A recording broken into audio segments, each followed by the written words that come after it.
Saudara Al-Muzamil Yusuf, Ketua Majelis Syuro PKS, Saudara Muhammad Sohibul Iman, beserta jajaran seluruh Majelis Syuro PKS yang hadir, yang saya hormati dan saya banggakan. Wakil Ketua MPR RI, Saudara Hidayat Nur Wahid, dan Saudara Edi Baskoro Yudhoyono. Tokoh-tokoh PKS yang hadir, Saudara Ahmad Saiku, Presiden PKS 2020-2025. Wakil Ketua Majelis Syuro Saudara Suhama, Wakil Ketua Majelis Syuro Saudara Aunur Rofiq, Sekretaris Jenderal PKS Saudara Muhammad Khalid, Menteri Koordinator Keamanan Jenderal TNI Purnawirawan Caniago,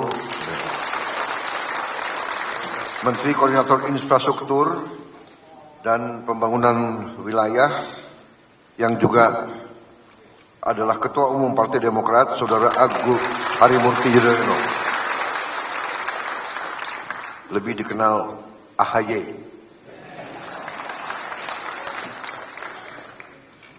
Penerus SBY.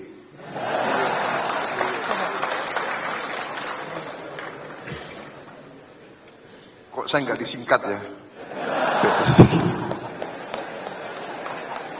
08.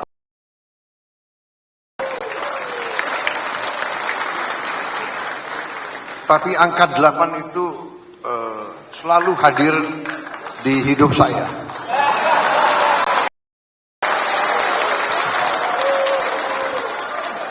Contoh, ya, saya pidato di PBB itu, majelis itu, ya, sidang umum, ya, General Assembly yang ke-80.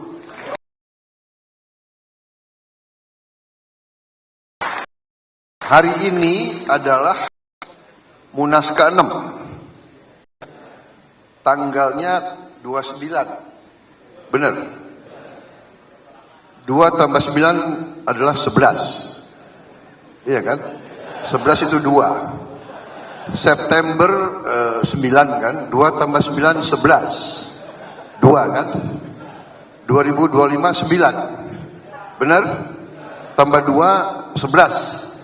2 kan? 2 tambah 6 8.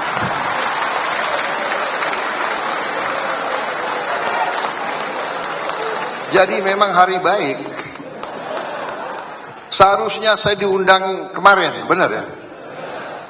Tapi kalau kemarin nggak jumlahnya nggak 8. Jadi terima kasih PKS berkenan menerima saya sehari setelah itu. Kan nggak bisa saya ngarang ini, ya kan? Ini kalau orang Jawa bilang tondo-tondo.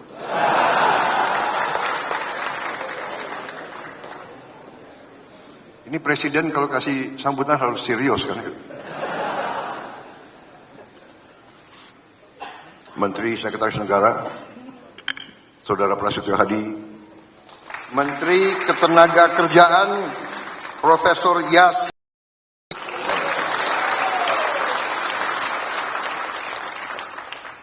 Silakan duduk.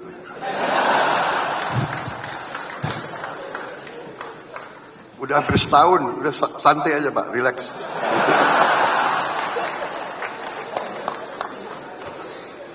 Kopassus itu dulu.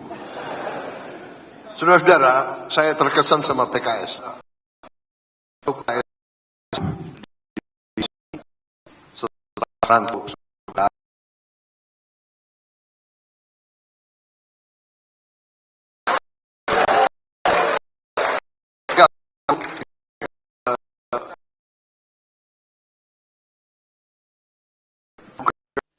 Setelah merantau sebentar, kembali.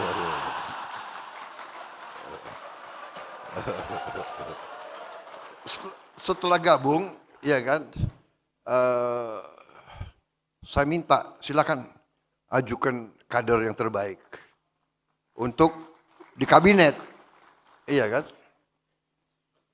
Saya pikir pasti, ya kan, kader politik, entah tokoh-tokoh yang terkenal, yang disampaikan profesor dari ITB.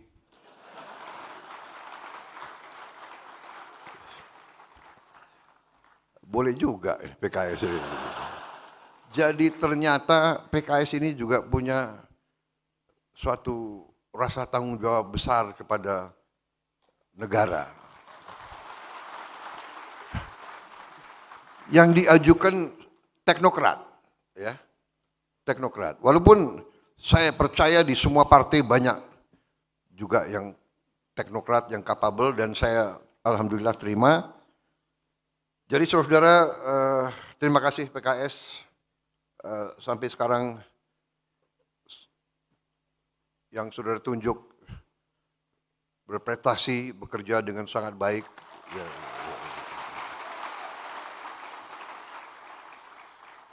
Walaupun saya perhatikan menjelang 1 tahun rambut putihnya tambah banyak gitu.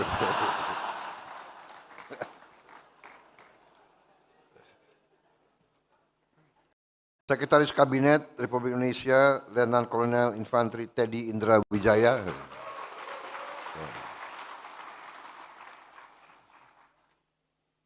Para anggota DPR RI dari fraksi Partai Keadilan Sejahtera,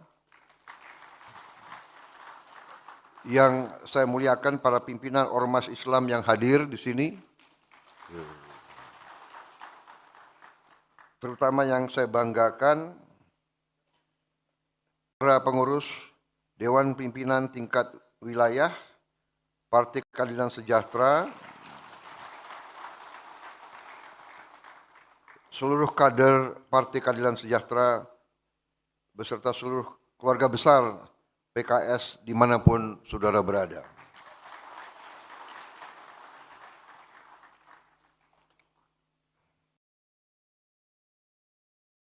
Saudara-saudara sekalian, tentunya sebagai insan yang bertakwa, marilah kita tidak henti-hentinya memanjatkan puji syukur kehadirat Allah Subhanahu wa taala, Tuhan Maha Besar.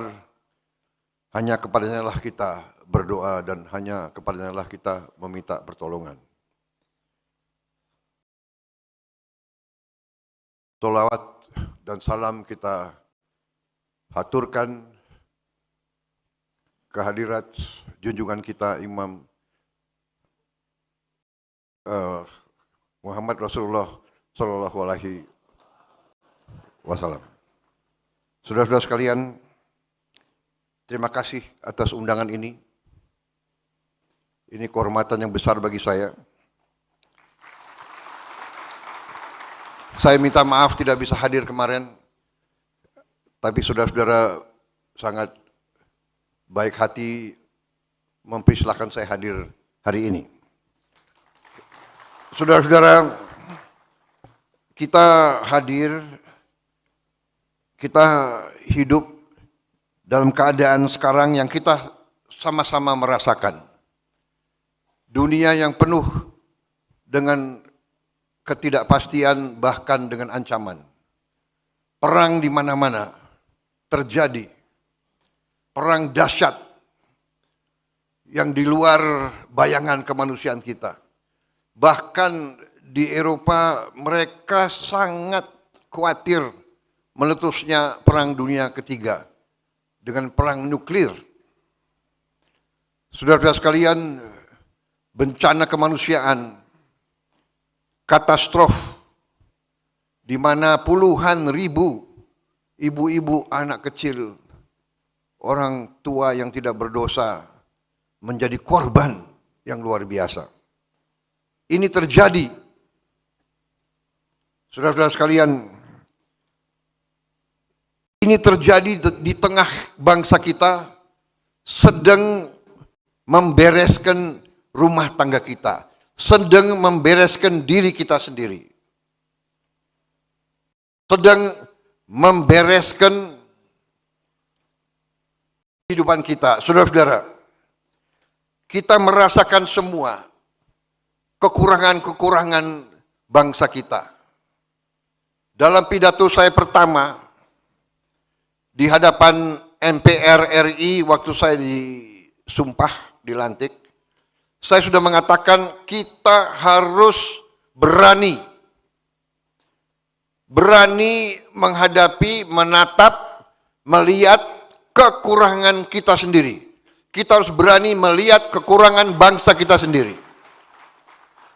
Kadang-kadang melihat kekurangan, melihat ketidakbenaran itu sangat sulit. Kadang-kadang kita tidak mau melihat kekurangan. Saudara-saudara sekalian, kita merasakan semua. Seluruh bangsa kita merasakan kekurangan-kekurangan tersebut. Kita merasakan, selalu kita mengerti dan memahami bahwa negara kita penuh dengan kekayaan. Tetapi kita tidak bisa pungkiri bahwa sebagian cukup besar dari rakyat kita belum menikmati kekayaan tersebut.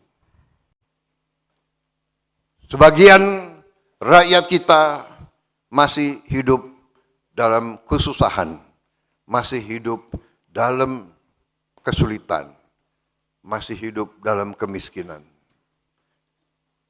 Kita menyadari hal itu.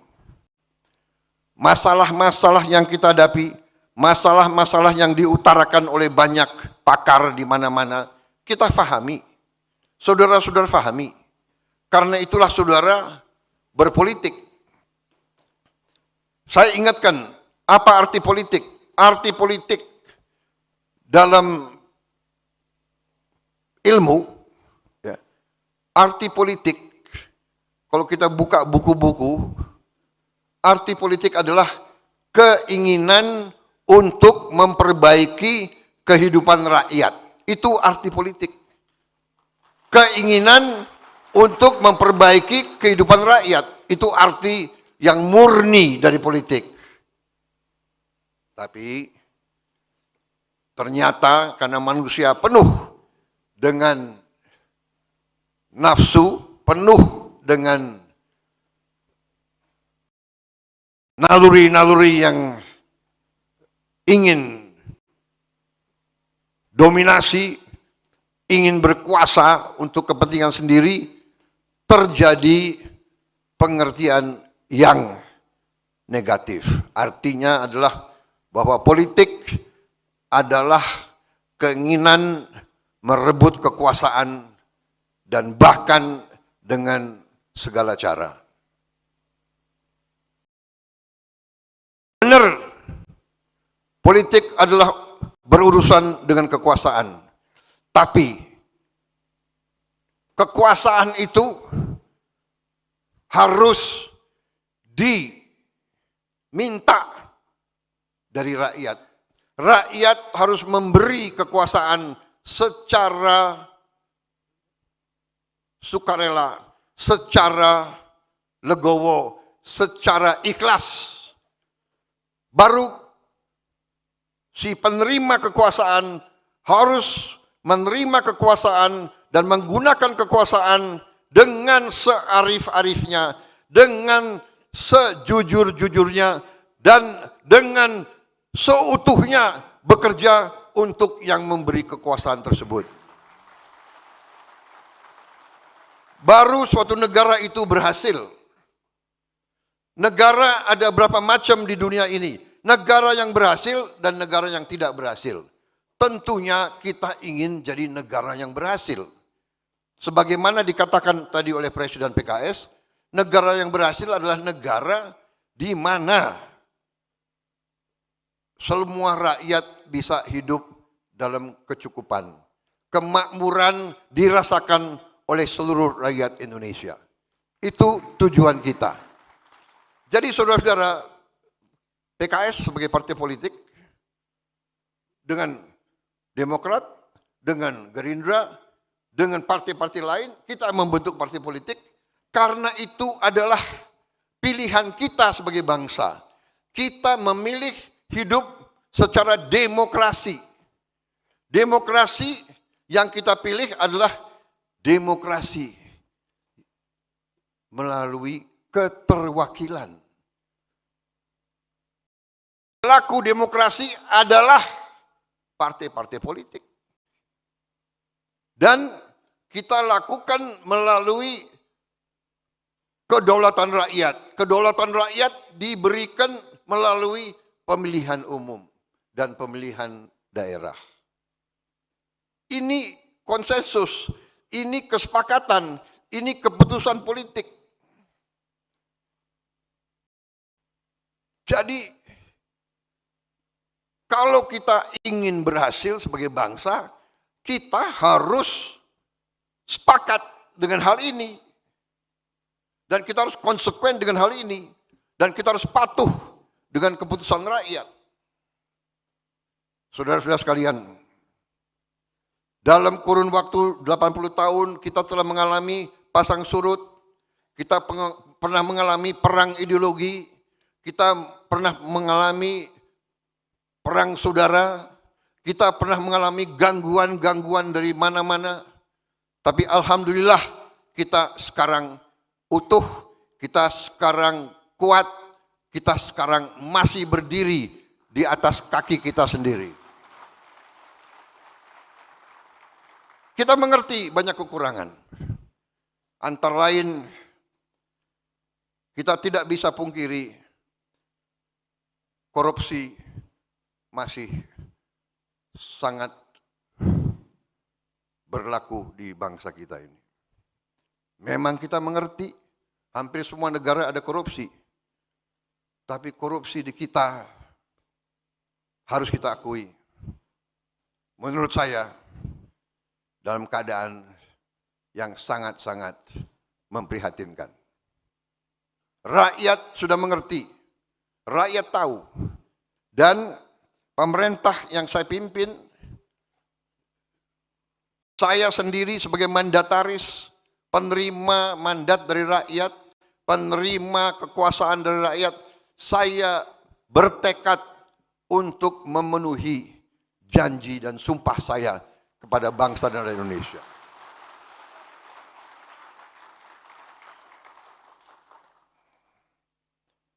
Sewaktu saya ambil alih pemerintahan, saya semakin kaget.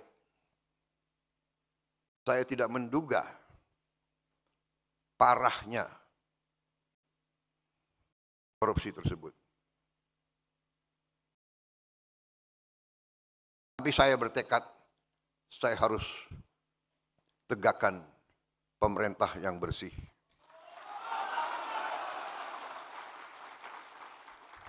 Hanya dengan pemerintah yang bersih, Indonesia bisa bangkit. Saudara-saudara sekalian, kekayaan kita luar biasa. Tapi kita harus akui kelemahan dari elit kita. Kelemahan dari mereka-mereka yang kita anggap pinter dan cemerlang, ternyata kalah pinter dengan koruptor dan penipu-penipu dan manipulator-manipulator. Saudara-saudara sekalian, saya ambil kesimpulan dan akan saya panggil Jaksa Agung, semua penegak hukum.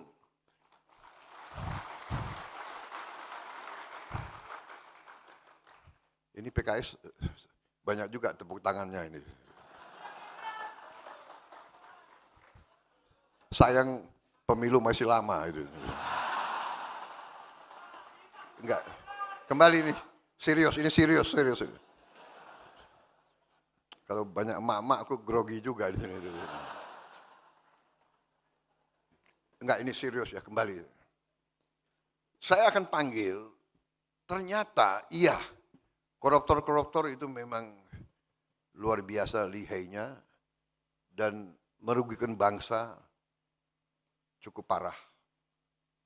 Dan korupsi yang paling besar penyimpangan yang paling besar itu yang setengah korupsi. Atau korupsi yang tersamar. Ya, seolah legal tapi nyolong. Ini pinternya orang pinter. Repotnya orang pinter itu sering pinter nyolong. Aku heran juga deh gimana caranya itu. Jadi saudara-saudara, yang paling parah adalah kerugian sistemik. Ya, koruptor itu brengsek. Dia nyolong. Berat. Ada yang nyolong 2T, ada yang nyolong 3T. Ya kan saya lihat banyak geleng-geleng kepala. Nah, inilah untuk orang PKS 2T banyak sekali.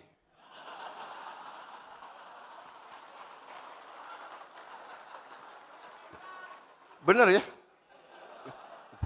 Begitu aku omong 2T, ada yang geleng-geleng kepala 2T.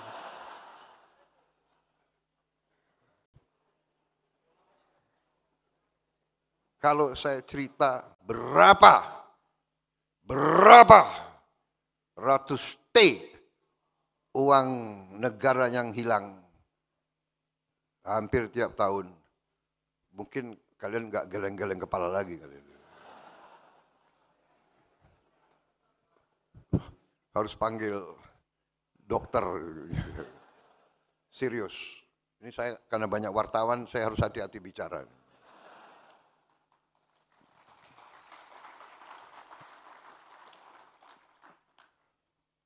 Jadi saudara-saudara, tapi saya yakin di dalam hatinya wartawan-wartawan, sebetulnya apa yang saya ngomong, mereka merasakan. Karena wartawan pun penghasilannya sedikit. Benar. Yang mungkin duitnya banyak, ya bos-bos kalian. Tapi wartawan ya gajinya, ya kan? Jadi saudara-saudara, ini adalah yang saya lihat, ya, yang kita harus beresin nanti semua ini adalah suatu,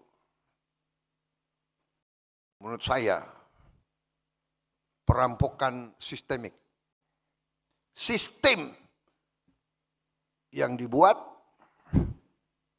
dan kelengahan elit kita selama ini sehingga kekayaan kita terkeruk. Sebagai contoh,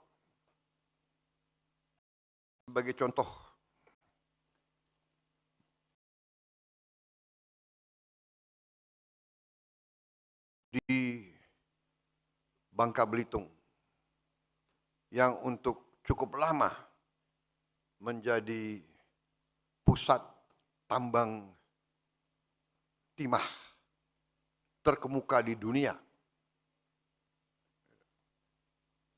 Itu terdapat 1.000 tambang ilegal. 1.000 tambang ilegal.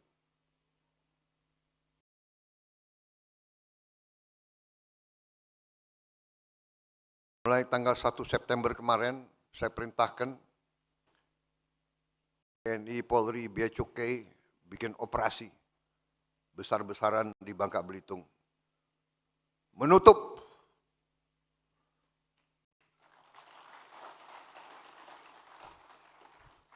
yang selama ini hampir 80% hasil timah tiap tahun diselundupkan tiap tahun.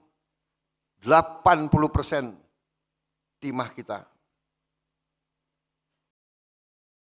tertutup dan selundupnya macam-macam. Ada yang pakai kapal, ada yang pakai ferry, ada yang pakai. Sekarang tutup, tidak bisa keluar. Sampan pun tidak bisa keluar. Kita perkirakan September, Oktober, Ya, September, Oktober, November, Desember kita bisa selamatkan 22 triliun.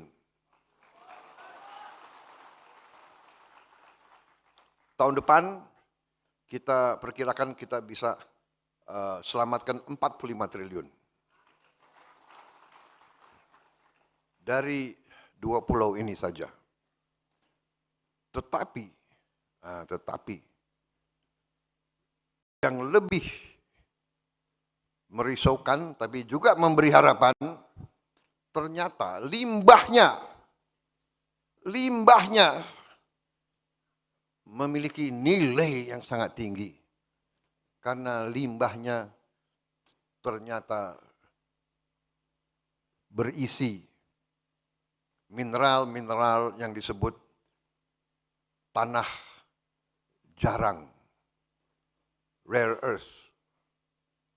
Jadi saudara-saudara, mungkin pejabat-pejabat kita tidak mengerti, dia kira limbah. Padahal tanah jarang. Makanya ini sekarang saya perintahkan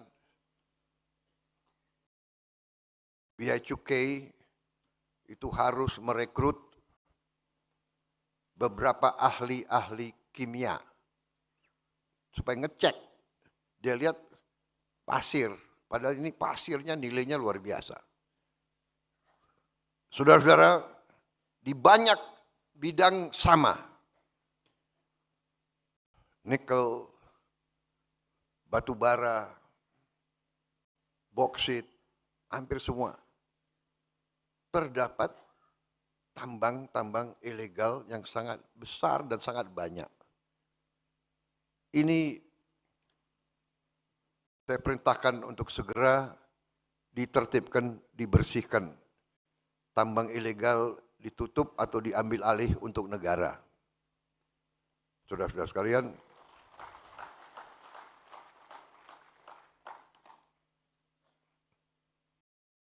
dan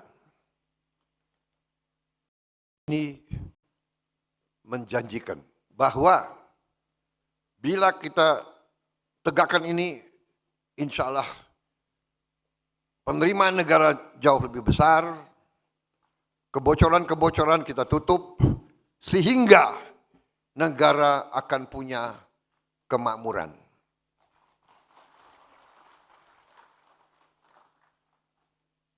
Saudara-saudara sekalian,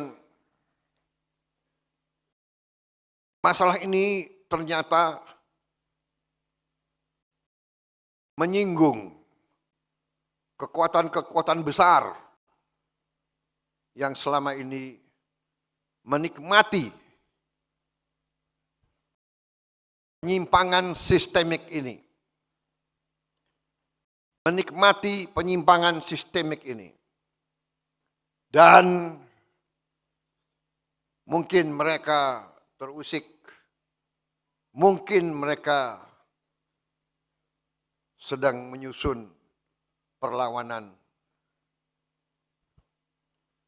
Dan kita terus investigasi kerusuhan-kerusuhan beberapa saat yang lalu.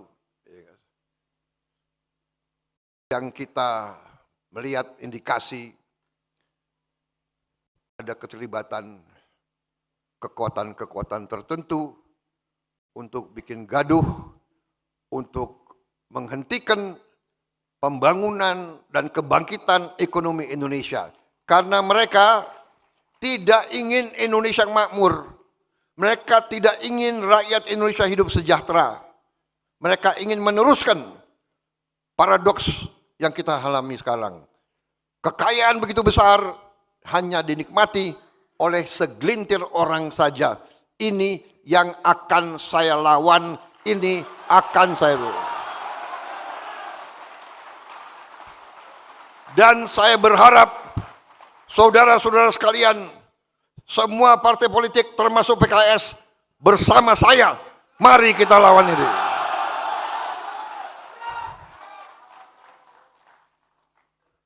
Saudara-saudara, saya benar-benar tidak membenci siapapun. Tapi saya katakan, bahwa perintah Undang-Undang Dasar, perintah pendiri-pendiri bangsa kita adalah bahwa bumi dan air dan semua kekayaan yang terkandung di dalamnya dikuasai oleh negara dan dipergunakan sebesar-besarnya untuk kemakmuran rakyat. Itu adalah perintah Undang-Undang Dasar kita. Dan hanya itu, saudara-saudara, hanya itu yang bisa menyelamatkan masa depan anak-anak dan cucu-cucu kita. Saudara-saudara sekalian, saya menjelang 1 tahun menerima mandat, saya sekarang berdiri dengan penuh kepercayaan diri dan keyakinan. Karena dalam 11 bulan kita telah membuktikan dengan itikat yang baik, dengan tujuan yang baik, dengan hati yang ikhlas, dengan cinta tanah air dan cinta rakyat, kita bisa berbuat banyak. Kita telah menyelamatkan minimal 300 triliun rupiah.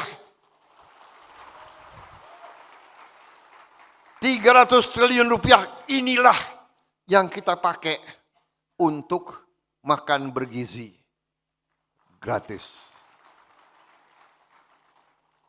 Saudara-saudara sekalian, sampai hari ini sudah menjelang 30 juta penerima manfaat. 30 juta anak dan ibu-ibu hamil tiap hari menerima makanan. Bahwa ada kekurangan, iya. Ada racunan makan, iya. Kita hitung dari semua makanan yang keluar, penyimpangan atau kekurangan atau kesalahan itu adalah 0,00017%.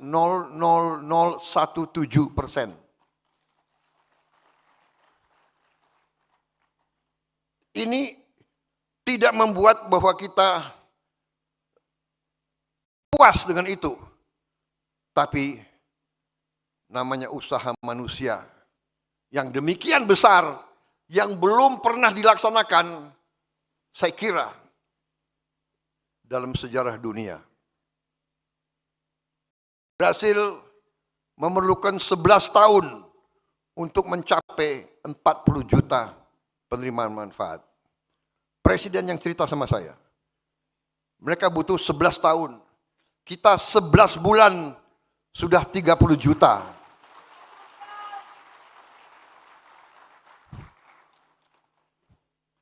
Ada kekurangan? Ada. Tapi manfaatnya sangat-sangat besar. Kita tidak bisa menduga. Kita mungkin PKS yang di daerah-daerah merasakan pasti. Tapi banyak elit Indonesia tidak bisa menduga bahwa anak-anak kita, rakyat kita makan nasi pakai garam.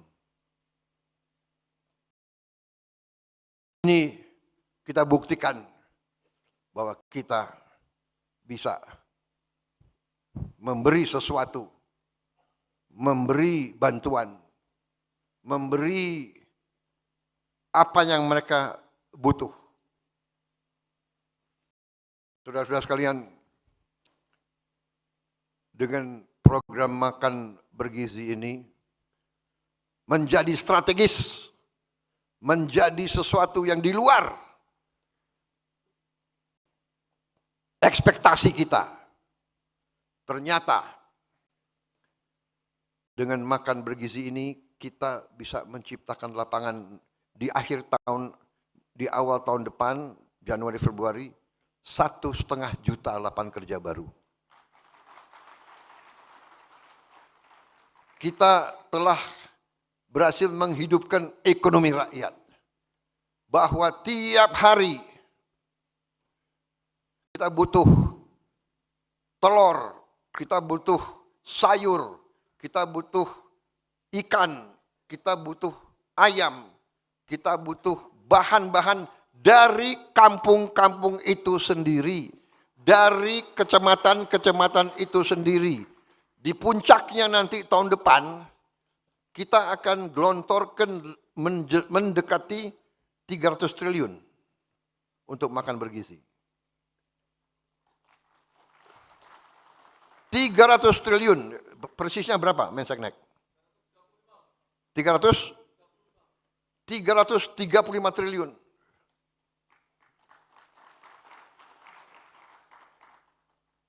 Yang adalah 20 miliar dolar. 20 miliar dolar kita kirim ke desa-desa. 335 triliun kita kirim ke desa-desa, saudara-saudara. Yang selama berapa puluh tahun uang dari daerah mengalir ke Jakarta. Dan di Jakarta sering mengalir ke luar negeri, menetap di luar negeri dan tidak tinggal di Indonesia. Kita balik sekarang, uang masuk ke desa-desa.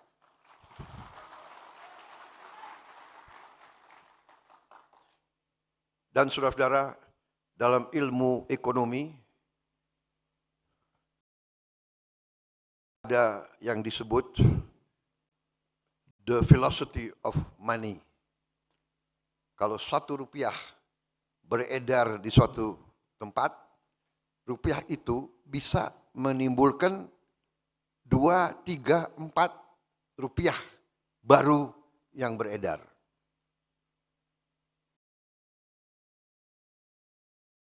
Jadi saudara-saudara, kita bisa bayangkan kegiatan ini yang saya sebut tadi 300 triliun itu bisa menciptakan kehidupan ekonomi senilai 600 triliun.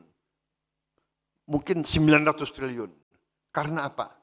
Karena tiap hari rakyat desa itu tahu bahwa dapur itu memerlukan sekian ratus kilo beras, sekian timun, sekian sayur, sekian ikan, sekian telur, sekian ayam. Jadi dia punya captive market, dia punya off-take, dia punya sesuatu harapan yang pasti. Petani-petani kita dari dulu justru waktu panen dia risau. Waktu panen harga jatuh. Tapi sekarang karena yang akan menerima, yang akan mengambil hasilnya adalah rakyat sendiri, adalah saudara-saudara mereka sendiri, adalah pemerintah mereka sendiri. Jadi mereka punya jaminan pasar. Mereka tidak akan punya panen yang tidak terserap. Ini saudara-saudara sasaran kita. Dan ini kita sudah hampir sampai di titik itu. Jadi saudara-saudara 30 juta kita bangga. Kita risau masih ada. Makanya kita tertibkan semua SPPG, semua dapur kita sudah bikin SOP, semua alat harus dicuci pakai alat yang modern, tidak terlalu mahal, untuk membersihkan, membunuh semua bakteri. Kita juga perintahkan semua dapur harus punya test kit, alat uji, sebelum distribusi harus diuji semuanya, dan langkah-langkah preventif lainnya. Saudara-saudara, kita mengerti 30 juta suatu prestasi. Tapi ingat, sasaran kita masih jauh. Sasaran kita adalah 82 juta penerima manfaat. 30 juta kita boleh bangga, tapi saya sebagai presiden masih sangat sedih karena masih 50 juta anak-anak dan ibu hamil yang menunggu. Tapi kita tidak bisa paksakan untuk lebih cepat. Sekarang saja bisa terjadi penyimpangan. Bayangkan kalau kita paksakan dengan secepat-cepatnya, mungkin penyimpangan dan kekurangan bisa lebih dari itu. 30 juta prestasi dan saya yakin ini akan meningkat. Ya, tidak linier tapi akan meningkat. Tetapi ya inilah.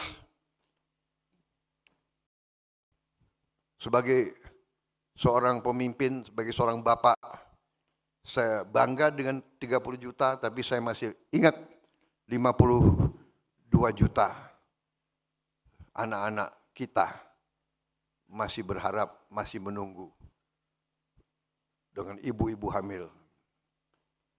Tapi saudara-saudara, rawi-rawi rantas, malang-malang putung, kita tidak takut dengan kesulitan, kita tidak takut dengan tantangan, kita tidak boleh gentar dengan masalah.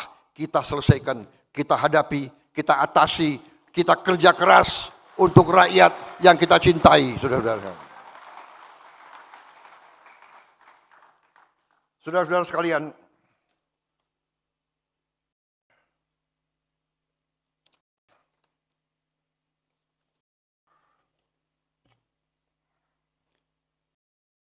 tadi saya singgung bahwa banyak kekurangan kita, banyak kesulitan kita, bahwa ada penyimpangan sistemik. Ya, sistem ini harus kita perbaiki dan insya Allah dengan dukungan saudara-saudara kita akan memperbaiki sistem ini.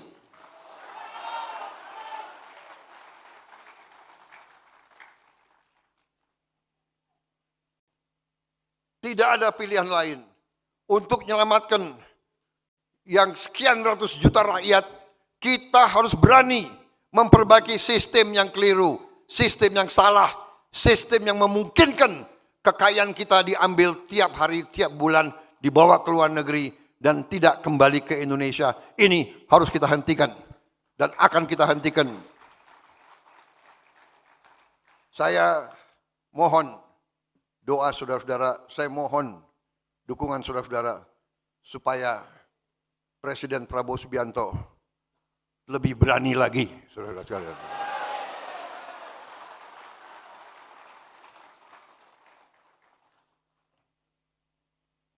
Saya berharap semua organisasi dengan jalur, dengan sayap-sayap, dengan jaringan saudara-saudara sekalian, saya sudah bicara ke ulama-ulama, saya sudah bicara ke tokoh-tokoh agama, sampaikan ke semua rakyat, sampaikan ke ibu-ibu, bapak-bapak, kasih tahu ke anak-anaknya, jangan mau diadu domba, jangan mau dihasut.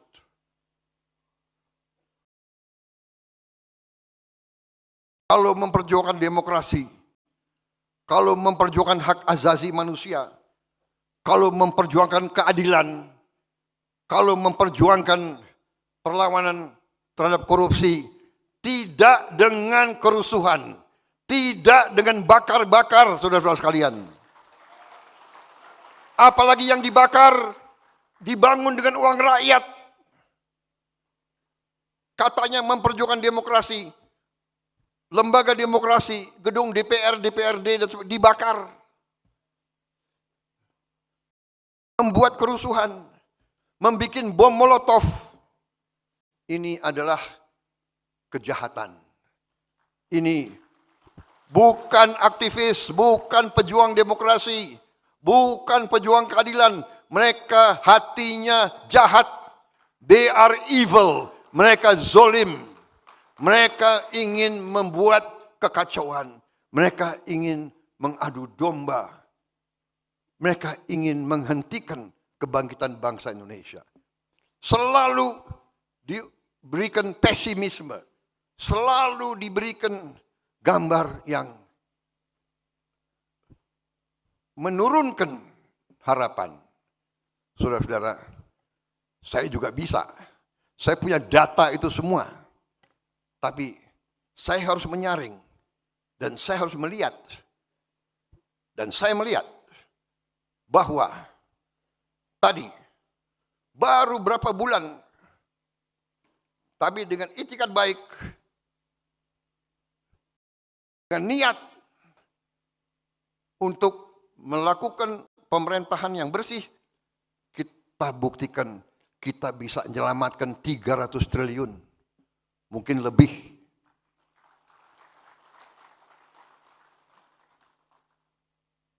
Di semua bidang banyak kekurangan. Makanya kita kerja keras. Kita kerja keras. Saya kasihan sama menteri-menteri saya sebetulnya.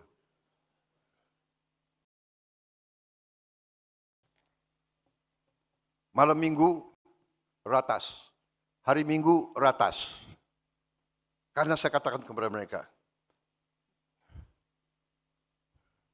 Saya kutip apa yang disebut oleh Bung Karno pernah.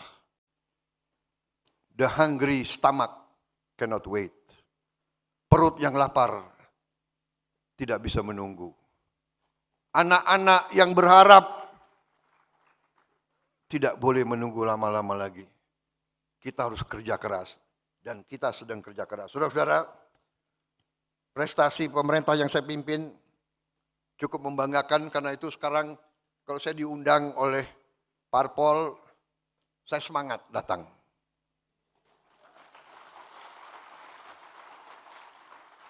Karena saya bisa cerita, ya kan? Dan karena saudara juga bagian dari koalisi saya, ya kalian ikut bangga juga dong. Iya kan? Tapi kau perhatikan enggak? Baru setelah Agustus lah aku lebih berani tampil.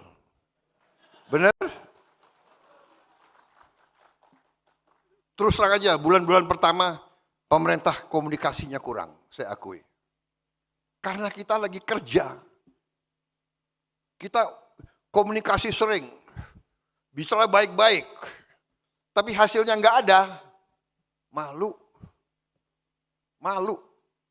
sama rakyat, kasihan sama rakyat. Saya kalau keliling daerah, anak-anak keluar dari rumah, mereka teriak, Pak, makan bergizi, Pak. Oh ya, sudah terima? Belum, Pak, belum terima. Bayangkan itu, gimana itu? Aduh, sabar ya. Habis itu langsung kepala BGN saya telepon.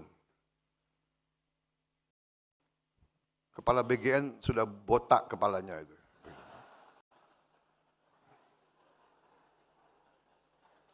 Saudara-saudara, sekarang pupuk sampai ke petani. Tadinya ada 145 peraturan. Harus tanda tangan ini, tanda tangan ini, tanda tangan ini, tanda tangan ini, tanda tangan ini. Habis itu pupuknya menghilang, nggak tahu kemana.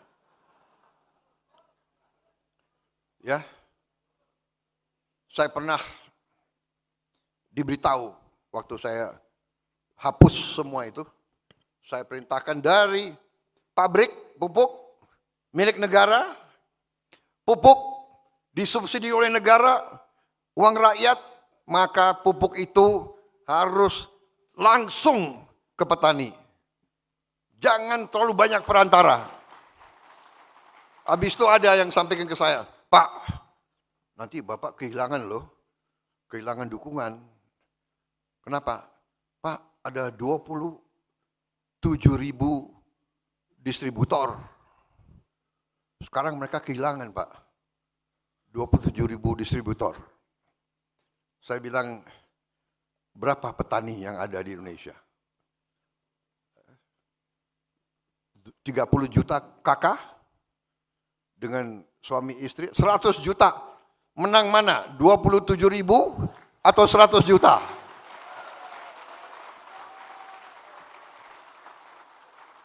Dan saya sudah lama jadi orang Indonesia. Saya tahu itu distributor itu ya. Saya tahu itu. Ponakannya bupati, sepupunya, tim suksesnya, maaf deh. Kan kita sudah lama jadi orang Indonesia, ya kan? Habis itu udahlah, kita sudah tahu kan, kalau bupati nanti dia yang harus tanda tangan, nanti dia cek, oh kecamatan itu nggak milih gue, desa itu nggak milih saya, nggak deh, pupuknya kurangi aja, kasih yang milih gue. Ya, ini yang nggak benar, saudara-saudara. Dan waktu saya perintahkan potong mata rantai ini, yang 27.000 kecewa, ya kan? Ada kader Gerindra yang pinter, dia datang ke Menteri Pertanian, Pak, kalau bisa yang 27.000 diganti kader-kader Gerindra aja. Ada wartawan sih. Pokoknya saya bilang, nggak ada itu. Tidak ada yang gantikan. Dari Papuk sampai gitu, nggak ada. Itu hak, mau petaninya milih PKS, milih Demokrat, mau nggak ada urusan. Politik adalah politik. Hak adalah hak. Politik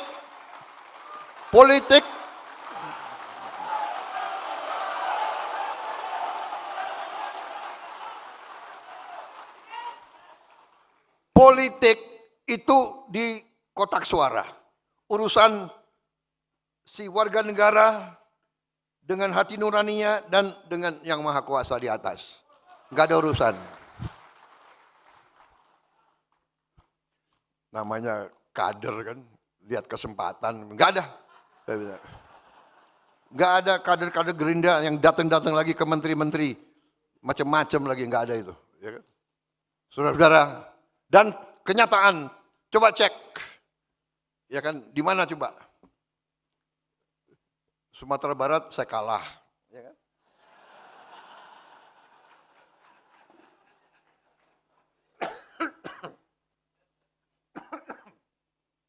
Terlalu semangat nih.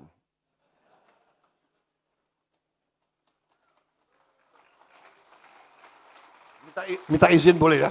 Sedikit.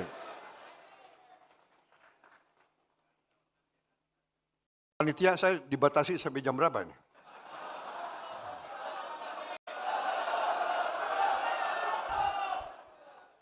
Saudara-saudara, ternyata cek Sumatera Barat, pupuk lancar nggak di situ? Aku kalah juga di Aceh, ya kan? Coba cek, ya kan? Pupuk lancar nggak? Coba cek bupati-bupati PKS, ya kan? Nggak ada. Kita harus dewasa, kita harus jadi bangsa yang dewasa. Kita ingin menang, tapi kita juga harus siap kalah. Kalau mau belajar kalah, belajar dari Prabowo Subianto.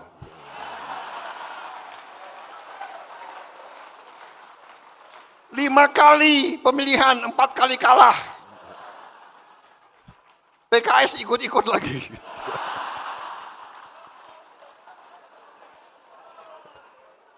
Dua kali dukung gue, 2 kali kalah. Yang gue menang, lu nggak dukung lagi.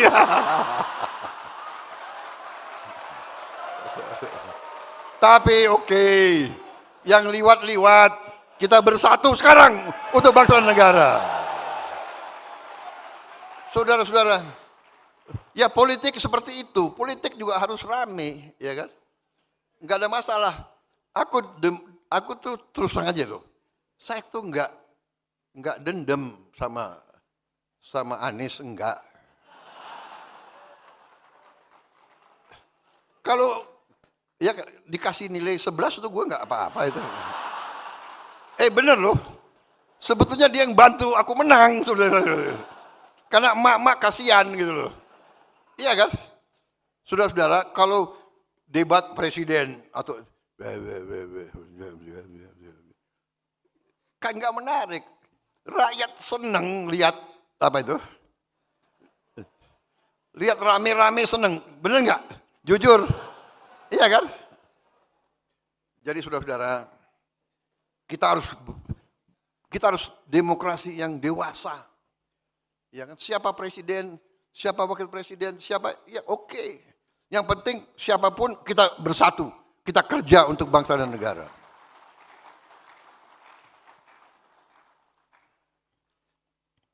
Kita akan membentuk koperasi desa dan kelurahan di 80.000 desa. Saudara-saudara sekalian. Ini akan terwujud dan rakyat akan nanti punya kekuatan ekonomi. Karena kita anggap semua penduduk desa itu otomatis jadi anggota koperasi desa merah putih tersebut. Otomatis. Jadi dia akan dapat barang-barang dengan harga yang semurah-murah yang kita bisa capai.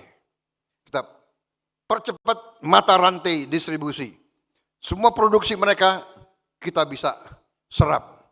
Kita akan bikin supermarket milik koperasi di setiap kabupaten.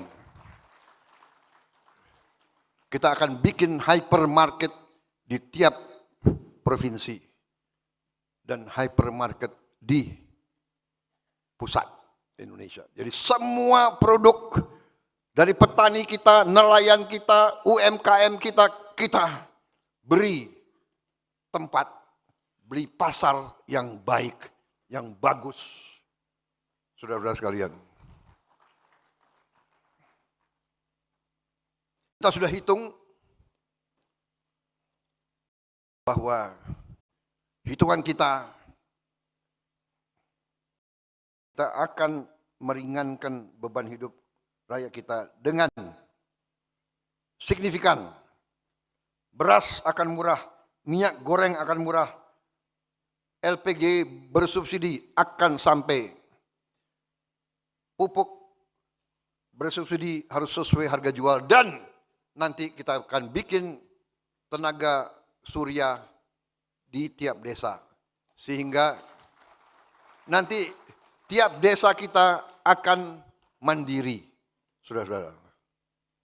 Perumahan rakyat hari ini, berapa jam lagi saya akan resmikan pembagian rumah 25.000 rumah. Hari ini.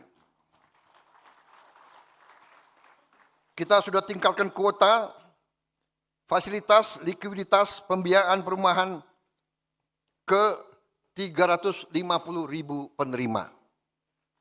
Saudara-saudara sekalian, kita akan membangun ratusan ribu rumah. Memang ini tidak bisa seketika, tapi dalam minggu-minggu akan datang, bulan-bulan akan mendatang, kita akan perlihatkan, membuktikan kepada rakyat real. Kita serius, tanah-tanah negara yang belum dimanfaatkan secara maksimal, kita peruntukkan untuk perumahan rakyat tercapai. Tidak semata-mata selalu untuk perumahan mewah. Justru perumahan untuk rakyat yang paling bawah kita harus siapkan dan akan kita siapkan. Saudara-saudara, pembangunan 100 desa nelayan sudah berjalan dan kita akan tambah minimal 1.000 desa nelayan. Harapan kita tahun depan akhir bisa sampai 2.000 desa nelayan. Satu desa nelayan terdiri dari 2.000 nelayan. Kalau 2.000 desa nelayan berarti 4 juta nelayan. Dengan istri dan anak 2 itu berarti 16 juta. 16 juta saudara-saudara kita penghasilannya akan meningkat. Yang tadinya tidak punya pabrik es akan punya pabrik es. Yang tadinya tidak punya dermaga akan punya dermaga. Yang tadinya tidak punya gudang cold storage akan punya gudang cold storage. Saudara-saudara, kita sudah uji coba 1 desa nelayan di Papua, di Biak. Ternyata penghasilan nelayan itu naik minimal 60%, ada yang naiknya 100%. Kita akan bangun 20.000 hektar tambak di Pantura, Jawa Barat sebagai awal. Ini akan membuka 130.000 lapangan kerja. Saudara-saudara sekalian, kita juga sudah merintis cetak sawah baru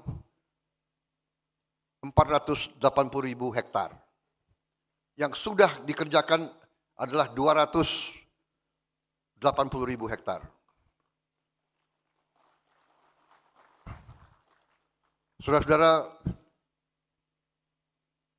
produksi beras kita tertinggi sepanjang sejarah NKRI, tertinggi. Dan masalahnya sekarang adalah kita kekurangan gudang. Karena itu saya sudah mengalokasikan 100 gudang baru untuk Bulog, akan bangun 100 gudang baru masing-masing di tanah sekitar 5 hektar gudang tersebut. Gudang modern yang bisa, dan itu mereka hanya butuh 5 triliun. 5T. Karena penghematan kita dari macam-macam kebocoran dan korupsi yang kita cegat, sekarang Presiden Republik Indonesia agak gagah sedikit.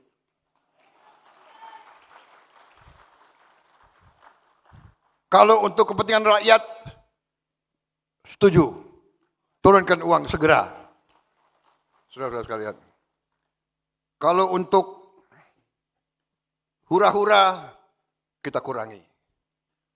Maaf, kita kurangi kunjungan-kunjungan kerja, anggota-anggota DPR.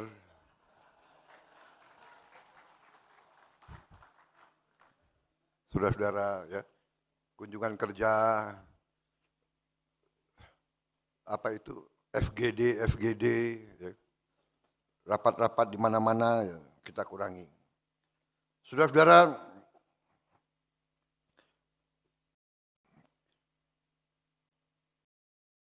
kita juga akan modernisasi 1.500 kapal nelayan. Ini akan menghasilkan 600.000 lapangan kerja baru. Gaji guru sudah kita tingkatkan dan kita sudah memberi tunjangan layak bagi guru-guru non-ASN. Dan sekarang tunjangan guru ditransfer langsung ke rekening penerima. Enggak lewat ini, karena kita sudah lama jadi orang Indonesia. Tiap liwat potong sedikit. Tiap liwat potong sedikit, ya sudahlah, ya kan? Sudah lama jadi orang Indonesia. Saudara-saudara, kita akan bangun 20 sekolah unggul Garuda, 80 sekolah unggul Garuda transformasi, dan total 6 SMA Taruna Nusantara di daerah-daerah. Dan rencana saya akan membangun 20 politeknik di daerah-daerah yang ketinggalan, yang terbelakang. 20 politeknik. Rakyat, sekolah rakyat sudah kita bangun 165 titik dan kita menuju ke 500 sekolah rakyat. Tapi saya sedang merencanakan dan saya sedang melihat keuangan, saya ingin membuat sekolah unggulan terpadu di setiap kecamatan.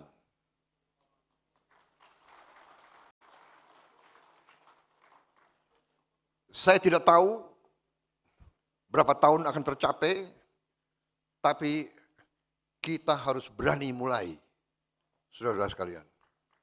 Jadi menghadapi masalah membutuhkan keberanian, bukan jiwa yang kecil. tentukan tujuan, kerahkan pikiran, tenaga, rencanakan dengan baik, cari sumber daya, wujudkan, atasi masalah. Dan nanti akan ada yang nyinyir, apakah bisa? Uangnya dari mana? Uangnya dari yang bocor-bocor itu, Bung.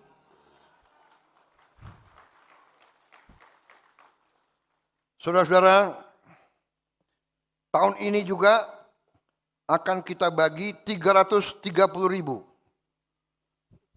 layar digital interaktif. Satu layar tiap sekolah di seluruh Indonesia. Termasuk 330.000 termasuk pesantren. Iya. Insya Allah termasuk pesantren-pesantren.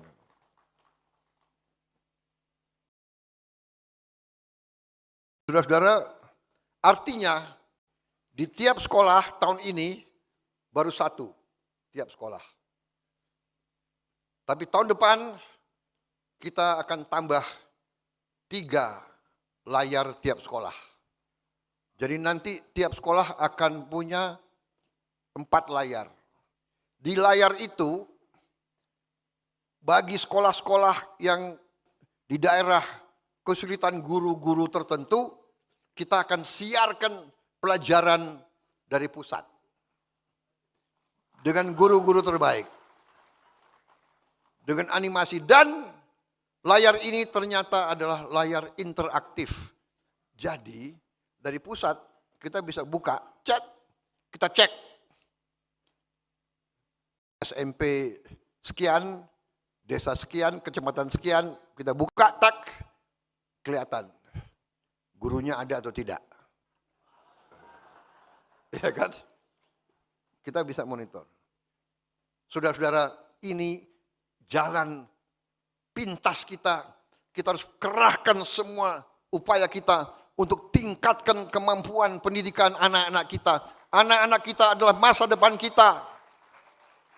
Bangsa Indonesia harus terdiri dari rakyat yang pandai, yang kuat, yang semangat, yang berani, yang gembira. Ini yang kita harapkan dari sekolah-sekolah kita. Saudara-saudara, salah satu prestasi kita,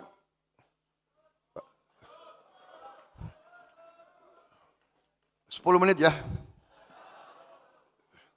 Ini nanti ustadz ini udah, wah ini udah waktu. Hah? Waktu sholat ya. Tapi habis sholat saya siap kembali lagi kalau mau.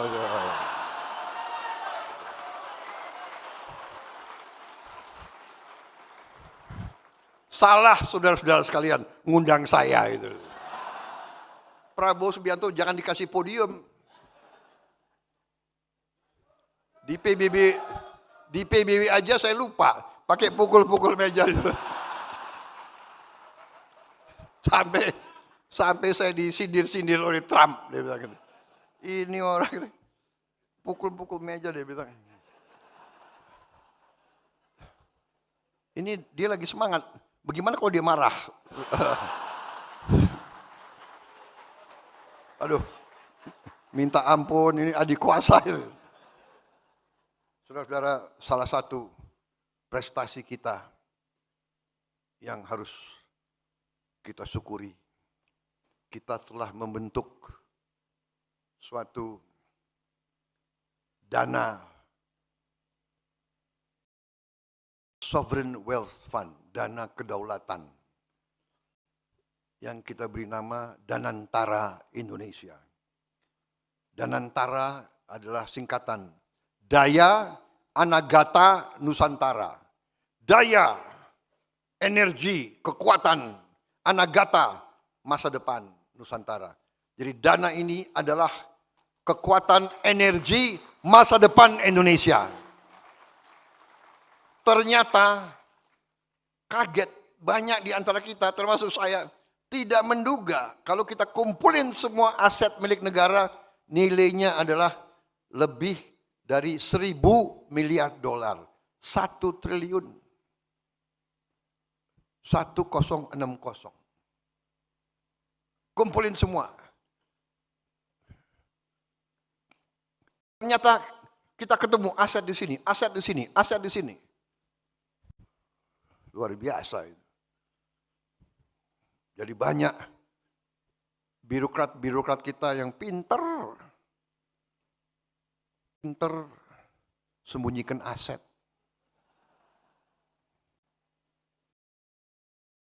Seribu triliun. Tinggal manajemen. Saya perintahkan bersihkan itu BUMN.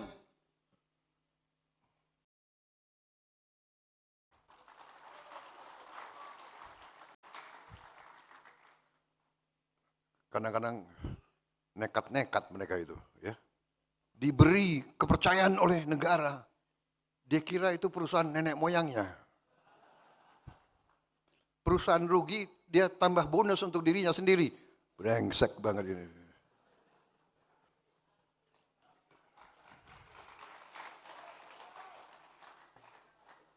Saya mau kirim kejaksaan sama KPK untuk ngejar-ngejar itu semua.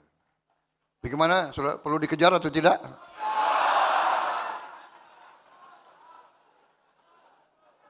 Nanti dibilang Prabowo kejam.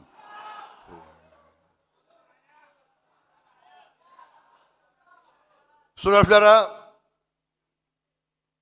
kita kasih kesempatan mereka bersihkan itu BUMN. Saya berharap dari dalam 2-3 tahun, 4 tahun kita bisa bersihkan. Ya.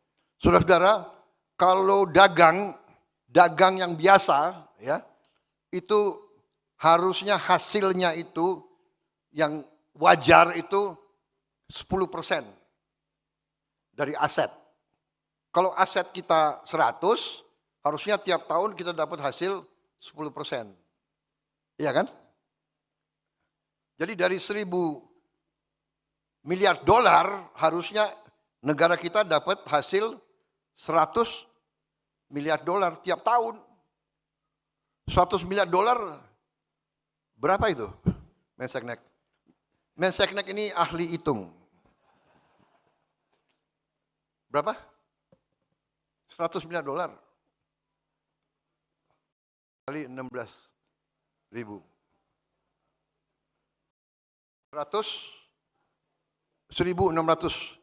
triliun. 1.600 triliun, saudara-saudara. Harusnya.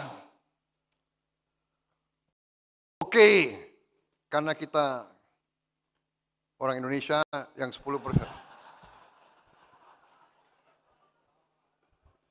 Ketawa ini PKS. Kalau dari 10% oke deh. 5%. 5% harusnya 50 miliar dolar kan? Berarti 800 triliun. Iya kan? Enggak defisit kita. Enggak juga 5%. Ya udah deh, enggak 5%, 3%. Enggak juga. Tapi kita kasih target mereka ini dalam 3 tahun kita tunggu. Kita tunggu hasil mereka. Insya Allah akan mencapai yang kita harapkan, saudara-saudara.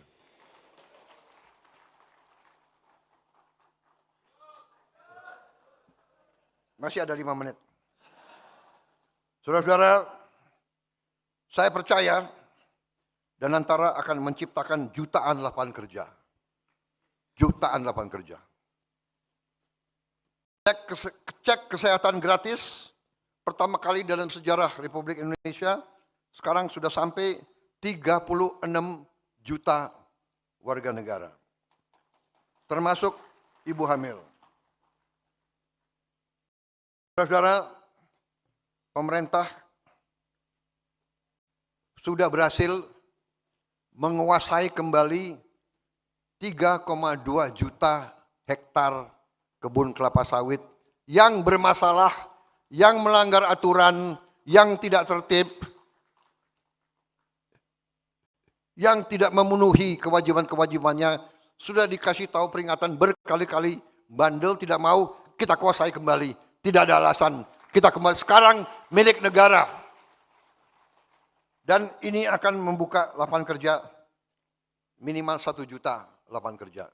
Karena kita perintahkan kebun-kebun kelapa sawit itu harus nanti lahan-lahannya dibagi dalam bentuk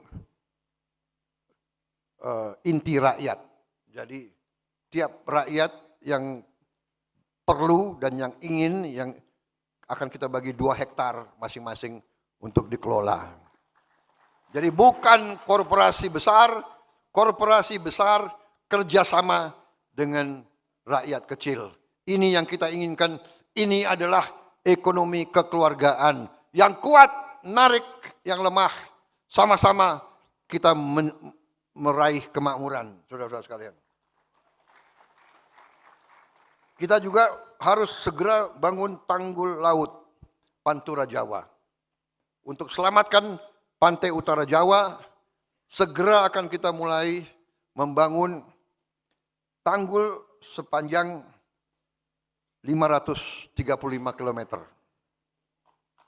Saudara-saudara. Ini akan selamatkan 50 juta rakyat kita. Dan juga begitu banyak kawasan industri di pantai utara. Dan ini mungkin membutuhkan waktu yang tidak sedikit. Perhitungan kita mungkin ini butuh 20 sampai 25 tahun. Tapi kita tidak boleh ragu-ragu. Minimal kita mulai sekarang. Nanti ada generasi-generasi yang akan selesaikan. Perjalanan 1000 km dimulai oleh satu langkah. Langkah itu harus kita lakukan dengan keberanian dan keputusan. Saudara-saudara sekalian, dalam APBN 2026 yang baru saja disetujui, dari alokasi tersebut 1.377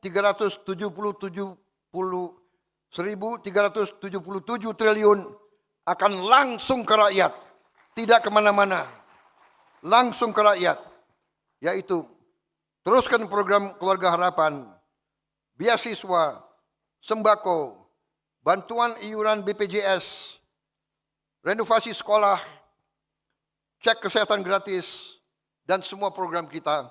Ini berarti ekonomi kita akan bangkit. Saudara-saudara sekalian, demikian yang ingin saya sampaikan kepada saudara-saudara sekalian. Terima kasih dukungan Partai PKS. Mari kita bahu-membahu, rapatkan barisan, bekerja untuk rakyat. Saya minta saudara-saudara sampaikan kepada semua keluarga besar saudara, jaringan saudara, bahwa Indonesia punya masa depan yang cerah.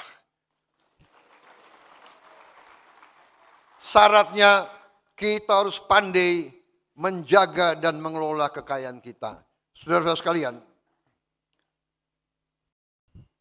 untuk menyelamatkan kepentingan rakyat, saya tidak akan ragu-ragu menegakkan undang-undang dasar dan semua perundangan yang berlaku di Indonesia.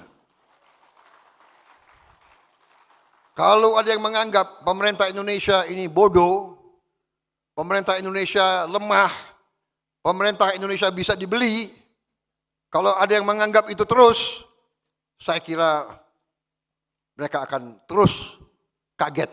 Karena kita akan buktikan bahwa pemerintah Indonesia yang sekarang tidak gentar dan tidak ragu-ragu menegakkan kebenaran dan keadilan. Saudara-saudara, sekali lagi terima kasih PKS. Minta maaf saya tidak siapkan pantun.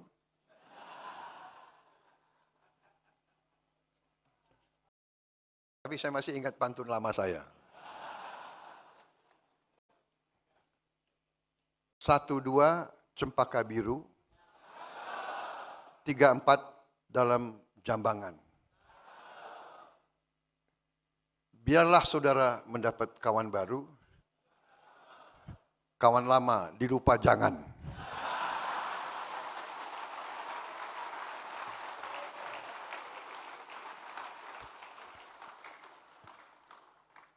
Terima kasih, selesai. Wassalamualaikum warahmatullahi wabarakatuh.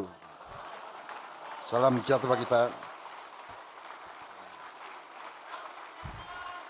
Dengan mengucap alhamdulillahirabbil alamin, pada pagi hari ini Senin 29 September 2025, saya Prabowo Subianto, Presiden Republik Indonesia, dengan resmi menutup Musyawarah Nasional ke-6 Partai Keadilan Sejahtera.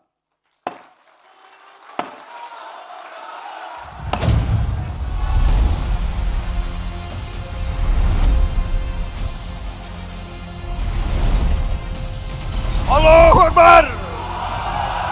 Merdeka! Terima kasih.